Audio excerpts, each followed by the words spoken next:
구독과 좋아요, 그리고 영상 제작하고 분석하는데 슈퍼센스는 큰 도움이 됩니다. 최종 선택은 각자의 판단 기준에 맞게 활용해 주세요. 자, 이번 시간에는 LAFC와 레알 에스파냐의 콘카크F 챔피언스컵 2차전을 아주 특별한 렌즈로 한번 들여다볼까 하는데요. 바로 데이터라는 렌즈입니다. 그러니까 감정은 잠시 내려놓고 순수하게 숫자들이 우리에게 뭘 말해주는지 한번 들어보시죠. 우선 큰 그림부터 시작해서 점점 세부적인 부분으로 파고들 건데요. 시장의 예측부터 시작해서 양 팀의 선수 상황, 전술적인 부분, 그리고 데이터로 확인하는 수비력까지 차근차근 짚어본 다음에 모든 걸 종합해서 최종 예측까지 내려보겠습니다. 자, 그럼 첫 번째, 가장 큰 그림부터 한번 보죠. 이 경기를 분석할 때 절대로 빼놓을 수 없는 게 하나 있어요. 바로 1차전 결과인데요. LAFC가 그야말로 압도적인 승리를 거뒀거든요. 바로 이 점이 2차전 분석의 출발점이자 모든 걸 다르게 보게 만드는 핵심입니다. 네, 바로 이 스코어, 6대1입니다. 이게 그냥 LAFC가 이겼다 이 정도가 아니에요. 이 숫자는 우리한테 아주 중요한 질문을 던지고 있습니다. 단순한 승패 예측은 이제 의미가 없는데 그럼 우리는 뭘 봐야 할까? 양팀 선수들의 동기부여는 어떨까? 또 어떤 변수들이 숨어 있을까? 바로 이런 것들을 파고들어야 한다는 신호죠. 실제로 베팅 시장은 어떻게 보고 있을까요? 아주 명확해요. LAFC가 이긴다에 걸면 배당률이 1.07배, 거의 원금 수준이죠. 무승부가 6.40배, 그리고 레알 에스파냐가 이기는 건 무려 14.00배입니다. 격차가 어마어마하죠. 이 배당률을 확률로 바꿔보면 더 와닿았는데요. 시장은 LAFC가 이길 확률을 무려 93.4%로 보고 있는 거예요. 다시 말해서 가치 투자 관점에서는 LAFC의 그냥 승리에 베팅하는 건 사실상 의미가 없다는 거죠. 그런데 말이죠. 정말 재미있는 지점은 바로 여기입니다.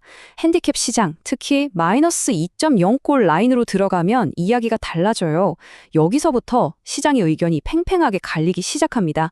LAFC가 3골차 이상으로 이길 거라는 예측이 50.2%, 아닐 거라는 예측이 37.7%, 거의 반반이죠.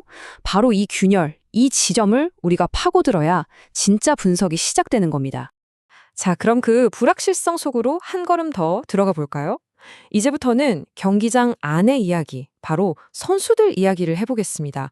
누가 뛰고 누가 못 뛰는지 이게 정말 중요하거든요. LAFC 상황부터 보면요. 지금 일정이 정말 빡빡합니다. 12일 동안 무려 4경기를 치러야 하거든요. 당연히 선수단 운영에 부담이 클 수밖에 없겠죠. 그런데도 불구하고 최근 MLS 개막전에서 3대0으로 완승하면서 경기력은 최상이라는 걸 증명했어요. 하지만 바로 이 살인적인 일정이 변수가 될 수 있다는 점 기억해야 합니다. 게다가 부상 변수가 있어요. 이게 아주 치명적입니다. 핵심 수비수인 아론 롱이 못 나와요.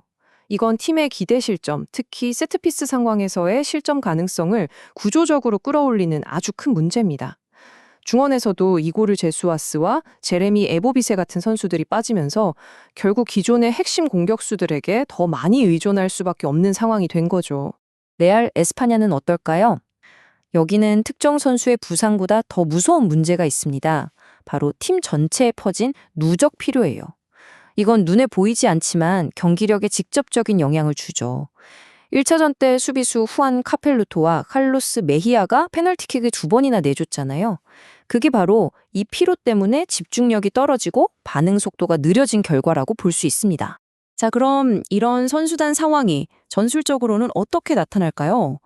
이게 정말 재밌는데요. 1차전 6대1이라는 스코어, 이건 우연이 아닙니다. LAFC의 전술이 레알 에스파냐의 약점을 정말 완벽하게, 아주 정교하게 파고든 결과물이었어요. LAFC 공격의 핵심 패턴을 한번 보세요. 7번 공격수가 최전방에 머무는 게 아니라 미드필드까지 깊숙이 내려와서 공을 받아줍니다. 이걸 폴스 9이라고 하죠. 그럼 상대 중앙 수비수들이 어떻게 될까요? 당연히 이 선수를 막으려고 딸려 나올 수밖에 없어요. 바로 그 순간 양쪽 날개에 있던 데니스 부앙가와 다비드 마르티네스에게 엄청난 1대1 공간이 열리는 겁니다. 반대로 레알 에스파냐의 치명적인 약점은 바로 이 수비 전환 속도예요. 공격하다 공을 뺏겼을 때 미드필드 라인과 수비 라인 사이에 마치 블랙홀 같은 거대한 빈 공간이 생겨버립니다. 전문가들은 이걸 포켓 공간이라고 부르는데 LAFC는 이 공간으로 컷백 패스를 집어넣으면서 아주 손쉽게 기회를 만들었죠. 그리고 이런 전술적인 차이는요, 데이터에서 아주 정직하게 드러납니다. 특히 기대 실점, 그러니까 XGA라는 데이터를 보면 확연한데요. 이 XGA라는 건 우리 팀이 상대에게 얼마나 위협적인 슈팅을 허용했는지를 숫자로 보여주는 아주 객관적인 수비력 지표라고 생각하시면 돼요. LAFC를 먼저 보면 지난 6경기에서 허용한 XGA가 4.93에 불과해요. 이건 정말 최상위권의 안정적인 수비력을 보여주는 숫자입니다. 그런데 레알 에스파냐는 정반대예요. 경기 후반으로 갈수록 수비가 급격하게 무너집니다.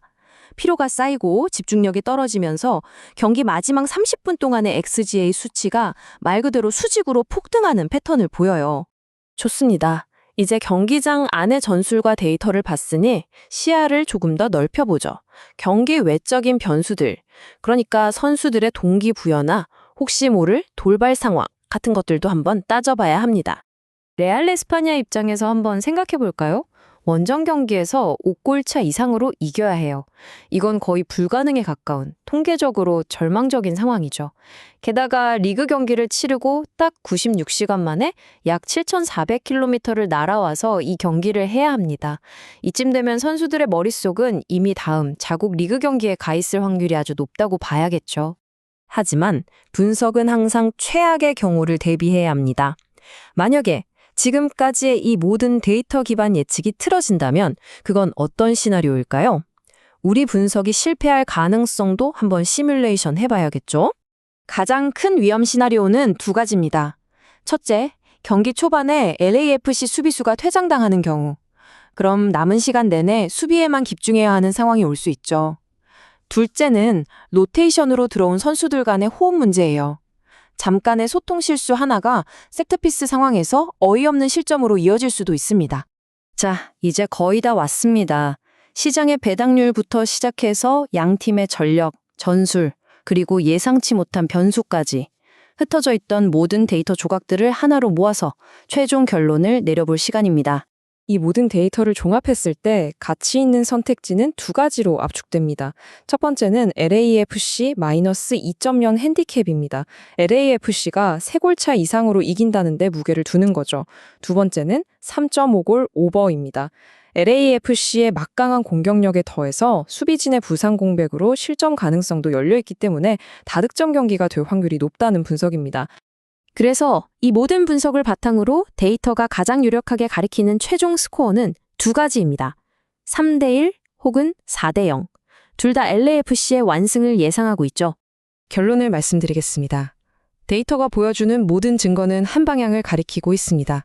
바로 LAFC의 다득점 승리. 그리고 그 승리를 가져올 결정적인 요인은 전술적인 우위와 함께 경기 후반 레알 에스파냐의 누적된 피로를 얼마나 효과적으로 공략하는가에 달려 있을 겁니다.